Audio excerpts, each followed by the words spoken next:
The new B-21 stealth bomber would be unmanned pilot optional capability. The 30th anniversary of the B-2 Spirit stealth bomber first flight occurred at Plant 42 on July 17, 1989. Northrop said it has and continues to leverage lessons from the B-2 program to support work on the new B-21 Raider, but also highlighted how it is still adding game-changing capabilities to the existing Spirits. America's stealth bombers still have many years of life left in them and will find themselves flying alongside B-21s, at least for a period, as the Air Force begins to take delivery of the new aircraft in the next few years. These engineering frontiers that we've taken on with B-2 are setting the course for the B-21. Janice Pamilgens, president of Northrop Grumman's Aerospace Systems sector and the company's corporate vice president, said at the event. While I can't talk much about the details of the B-21, I can share this with you. What we learn on B-2 are finding themselves baselined in the design for B-21 for supportability, sustainability, for mission-capable rate, he continued. So we are bringing you the next generation capability. At the end of the day, where the B-2 goes, B-21 comes. In July 2019, U.S. Air Force Vice Chief of Staff General Stephen Wilson revealed that the service is looking toward the B-21 making its first flight in December 2021. The first B-21s are expected to enter operational service sometime in the mid-2020s.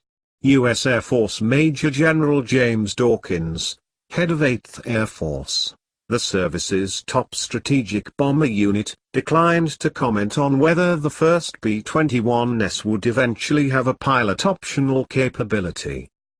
Past B-2 modernization projects have included new communications equipment and improved avionics.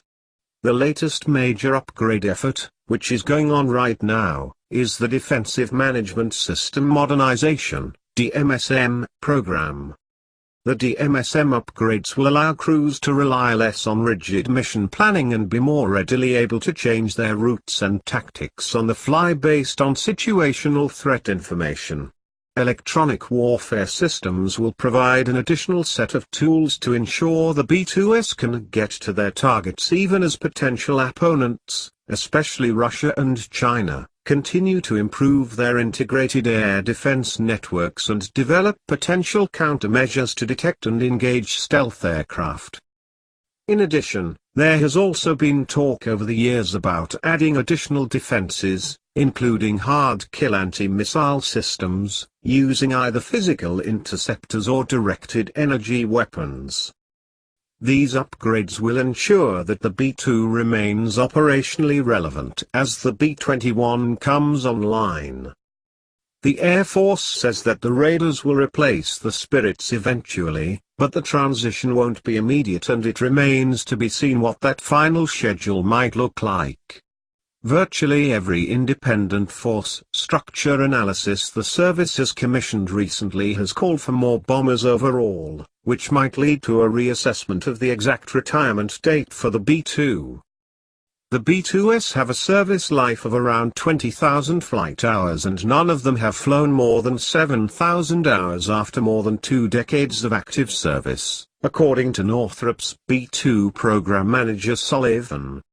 At this same rate, the planes could fly for another 20 to 25 years before the need for a more extensive structural life extension. Whatever the case, with all eyes on the B-21 program, it seems clear that even after 30 years, the B-2 remains at the forefront of the Air Force's combat capabilities. Depending on how force structure and other requirements evolve in the near future, the two bombers may find themselves flying side by side for an extended period of time. Thank you for watching. Please like, share, comment, and subscribe.